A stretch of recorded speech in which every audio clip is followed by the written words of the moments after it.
Hello, BookTube. It's Tuesday, and that means Tag Tuesday on BookTube. I hadn't originally planned to make a tag video for today, but then an original tag cropped up, and the creator tagged me. Ollie at CriminOlly made a tag called Generally Speaking, the Generally Speaking book tag, because he has a horrible penchant for puns, as you can tell from the title of his channel.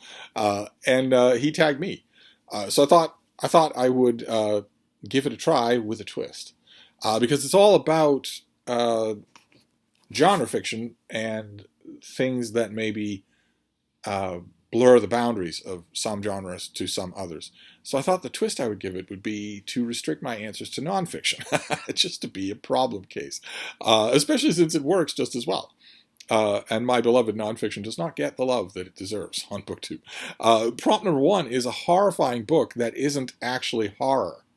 And for that I chose this, Eric Schlosser's book, Command and Control, which is about the safety or lack thereof of nuclear arsenals and the close calls that people have had, the ones we know about, where a wrench falls into a reactor or somebody misreads a warning or a subordinate decides at risk of everything to refuse an order from a superior officer to push a button. It's been a smooth ride. There have been nuclear malfunctions, but no actual launches since the United States obliterated two cities in Japan in 1945. And that's happened. That's been steady state so long that these stories which point to nothing more than that is mere happenstance, are extra horrifying. This is it's horrifying to think, because sooner finish this book. It's a nice long book, very good book. Sooner finish it than you think, well, okay, if that was true, then it must still be true. And you're right. You are absolutely right. There are false alarms and mistaken communications all the time. We're lucky if we learn about 1 out of 10. So I consider that to be pretty horrifying, because once that happened, everything would change. Then prompt number two is a book with a terrible crime that isn't a crime novel. That's easy, right? That's this. Philip Sugden, the complete Jack the Ripper. Of all the Jack the Ripper books, probably the most comprehensive, probably the best one-stop if you're going to read only one book to bring you totally up to speed on Jack the Ripper, the society, the background, the suspects, the minute-by-minute breakdown of the investigation. That's a crime that isn't a crime novel. Then the next prompt is a book about love that isn't a romance. And for this, I chose a book that we've already seen on this channel. I liked it. I didn't love it, but I love the subject matter. The subject matter has been written about endlessly. The 19th century was far more interested in this subject matter than the 20th century was. And the 21st century isn't interested in it at all. And I don't think it's ever going to become interested in it. But I think it's fascinating because it involves John Fremont, the great explorer, the Pathfinder. And this is by Steve Inskeep, and it's called Imperfect Union: How Jesse and John Fremont Mapped the West, Invented Celebrity, and Helped Cause the Civil War. And as you can tell from that enormous subtitle, one of the joys of this book is the attention it gives to Fremont's wife, Jessie, who was an unbelievably remarkable character. And amply well documented. They both are. They were both hungry for the spotlight, so they are enormously documented. And they did love each other. In an odd way, they did. I chose these two over, for instance, Libby Custer and George Armstrong Custer, because there's precious little of syrup or saccharin in the way they loved each other, in the relationship they had. There's precious little of that. Instead, it's just endlessly fascinating to read about. I don't know why the whole subject, especially Fremont himself and his travels and his adventures, I don't know why those have fallen off the radar, so to speak, for history readers, but this is a good book to read on the subject. Then prompt number four is a book with a puzzle that isn't a mystery. And for that, I immediately thought of, well, since I was already on the trail of it with Jack the Ripper, I immediately thought of unsolved serial killer cases.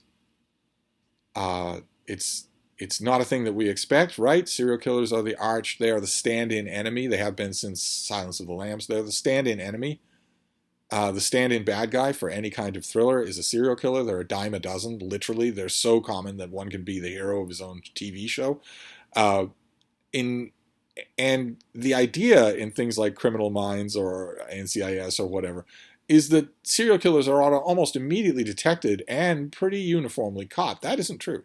Most of them, by far, go uncaught. They go uneven suspected. Where investigators will know, yeah, okay, I'm in the Texas Panhandle. I'm in the poorest parts of the Texas Panhandle in the 1950s. I'm the only law enforcement in 500 miles. I have a car. I don't have a deputy. I barely have a budget. I have a gun on my hip. I have a rock-solid sense of right and wrong. And I get called to murders. And over the course of the last 2 years, I've been called to a bunch of shootings, a bunch of murders, a bunch of irate wives, irate husbands. And in and amongst all of those things, there are 3 or 4 dead bodies that I know. I have a ton of experience. I know they were killed by the same person. I have no idea who that person is. No idea whatsoever. No chance of catching them unless literally they walk into my office and confess. Otherwise, no way. No way to profile, no way to figure out what's going to happen or anything like that. That is a huge, huge percentage. I won't say 90%, but it's a huge percentage of serial killers I'm never caught nor even suspected. So I immediately thought of that and thought about all the cases that I know. I've done a great deal of reading on serial killers. I think the subject is fascinating in a macabre kind of way. And I thought of probably the most famous, aside from Jack the Ripper, the most famous unsolved murder mystery, serial killer murder mystery. And I thought immediately of the quintessential book. This thing sold by the gazillions. This is by Robert Graysmith, and it's called Zodiac. And it's the story of the Zodiac killer in the late 1960s, who had a very recognizable pattern. There was no mistaking that someone was his victim. He had a couple of people who survived. But to this day, there is no firm identification of who the Zodiac killer is, which has led to innumerable memes on social media. Among other things, it's led to innumerable memes that there's a really good forensic case to be made that Senator Ted Cruz is the Zodiac killer. And I don't deny that the few relatively tentative police sketches I think he had 2 survivors. I won't deny there is a resemblance, and also that there are open timelines involved here. But I'm not suggesting anything, not at all. But I do recommend the book. Graysmith's book is really good. Then number 5 is a book with magic that isn't a fantasy. That was easy. In fact, I have 2 suggestions for you. One we've seen on this channel, I believe. It's Chris Gosden's book, Magic, A History, which is if any of you have watched Jason Harrigan's channel back when he was making videos, he's made the comment a couple of times that we're not talking here about New Age books. That you don't have to be a New Age book to study magic. You don't have to proceed from the presumption that magic is real to study it as a real thing in human society. It has been present all along, and it's been very distinct from religion. And it has pervaded the lives of ordinary people since, well, the subtitle says the Stone Age. And that's, I think, entirely right. And this book does a sweeping job. I have a feeling that there are probably far more magisterial accounts out there than this. But this was fine for me. I'm by no means an expert. I think Jason's probably an expert on the history of magic in human society. I'm not, so this was fine by me. I thought it was well done. But there's another book that I've recommended on this channel a few times, which is called The Night Battles by Carlo Ginzburg, the author of The Cheese and the Worms. He studied Catholic Church Inquisition records for Italy, for the Friuli district, in which for centuries there had been a particular kind of person in villages and small cities who had supernatural powers, according to the rituals that surrounded them, according to the popular people who knew them perfectly well. And at night, when all the innocent people were sleeping, they separated their souls from their bodies at will and conducted sorcerous battles with the forces of darkness in alternate planes of existence.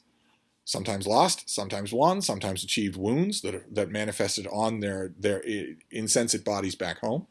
And then when the night was over, they went back to their bodies and reincorporated their souls or their spirits or their astral forms, whatever you want to call it, with their physical bodies, reported to the village authorities on what had happened.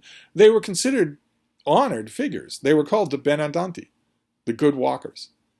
And they were considered honored figures by churchgoers. These were all Christians. These were all Catholics they thought nothing at all of the fact that they went to church. But there were also a few people in their village who were Benandanti, and good for them. We need them. It'd be a really sore village if you didn't have them. The powers of darkness would have no opposition.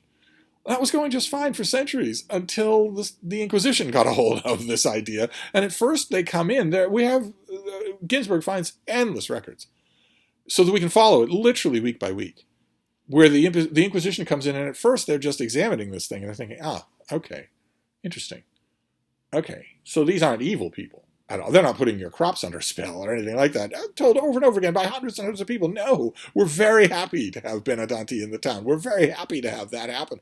But gradually you can see the Inquisition ministers gradually realizing, well, this isn't us, and it isn't priests, and it isn't the church.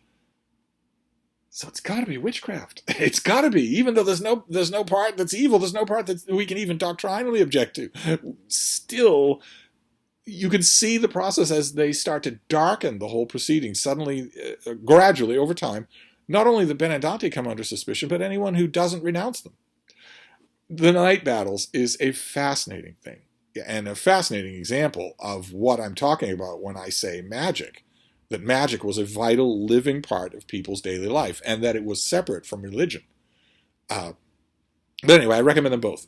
Magic, this history, and also The Night Battles by Carlo Ginsburg. No idea if The Night Battles is in print. Then the next prompt is a book that thrilled you, but that isn't a thriller. And this thrilled me, but not in a good way. I mean, it's horrifying. It would easily qualify as both a crime and a horror. But your blood's pumping the whole time that you're reading it, so I guess that counts as a thriller, and you're not really sure what's going to happen until the end, unless you already know the subject.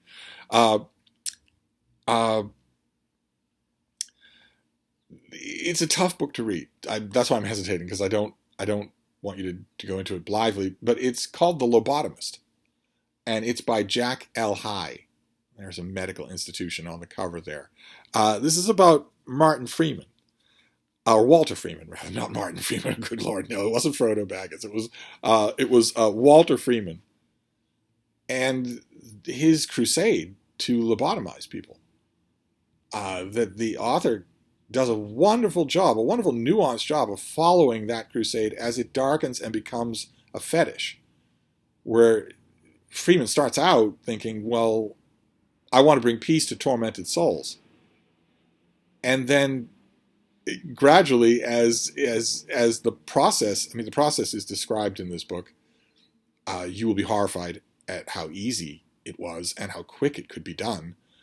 Freeman used to carry his instruments around with him, just, in case during his lunch hour he had time for a spare lobotomy on the side. It's easy to do. It can be done almost without anesthetic, almost without pain. And it's over in a minute or two. If the lobotomist that you're dealing with knows what he's doing, it's over in a minute or two. And another horrifying, absolutely horrifying element in this book is how often it was done against the patient's will, where the patient was saying right up until the last minute, there's nothing wrong with me. There's nothing wrong with me. I had a bad month. That's all. I had a bad mood. There's nothing wrong with me. Get me off this table. Don't come any closer to me. All that sort of thing. It's so thrilling in a way, but in a dark way. And the story also follows Freeman long after the practice had been discredited, long after no one did anything other than excoriate what this was as the barbarity that it is. Long after that, he was still doing it. He was lobotomizing people literally until they made him stop, until he died. So thrilling, yes, but in a dark way. It's an important book, I think, because a lot of people were affected by this. A lot of them were. But just so you know, not all thrillers are made alike. And then the final book is, number 7, is a book with science that isn't science fiction. This will be another book that I've recommended on this channel many times. This is by Ed Finn, and it's called What Algorithms Want. It's a horrifying title on its own. This is about AI, and it's a little bit all over the place as a book. just a bit, but Ed Finn is such a fun writer, an interesting writer, that you'll sort of be glad of that. You'll sort of want him to just go wherever his inspiration takes him. A large part of this deals with the subtext of the title of the book itself, which is that algorithms can want things, which is pretty horrifying for me. I don't know, probably some of you are a lot more digital native than I am, so a lot of what's in here might strike you as redundant or fairly beginner, but I thought it was fascinating, just fascinating. Science fiction, sure. Dystopian science fiction, sure. But anyway, that is the generally speaking book tag, and I want to finish up by tagging people. Anybody who wants to do this, I would love to hear your answers. Ollie tagged a bunch of great people, and I tag everybody else. Anybody who wants to do this, add this to your list of tags and show me what you got, because I would love to see it. No need to stick to nonfiction. I was happy to do that because I love to talk about nonfiction. But anyway, I'm going to wrap this up, and I will be back. Thank you, BookTube.